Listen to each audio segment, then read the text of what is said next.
Výlety pana Broučka je asi opravdu pátá Janáčkova opera, se kterou jsem přišel do styku tady právě na půdě Národního divadla Brno. A zase to pro mě bylo překvapivé v tom, jak dalece Janáček dokáže být vlastně svůj pořád. To znamená, že poznáme neomylně, že se jedná o Janáčka. A přesto je to pokaždé originál. Pokaždé jsou i ty samé třeba postupy, takové ty jeho zčasovky, použity v nějakém jiném kontextu. Ten výsledek potom je nějaký...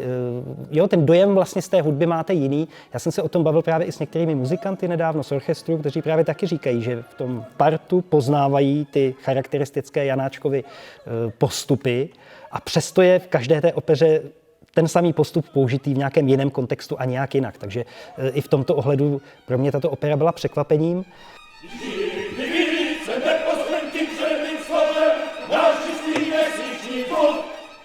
Já se přiznám, že ty výlety pana Broučka patřily k takovým, řekl bych, pro mě méně oblíbeným Janáčkovým operám.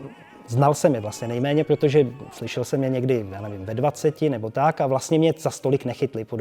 Když to srovnám třeba s Káťou Kabanovou, s Jenůfou, vlastně i s věcí Makropulos, tak to jsou věci, které mají silná témata a je tam vždycky nějaký melodický prvek, který vás jako na první dobrou chytne.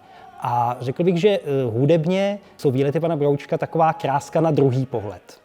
Protože čím víc jsem do toho začal pronikat, tím víc jsem se tam začal bavit hudebními nápady, melodickou invencí, ostatně i těmi dramaturgickými nápady, tím, jakým způsobem on vlastně pracuje s tou mluvenou řečí, že si občas říkáme, že tam nějaká slova jsou zbytečně opakovaná, že tam jsou zbytečné jakoby proluky mezi jednotlivými větami.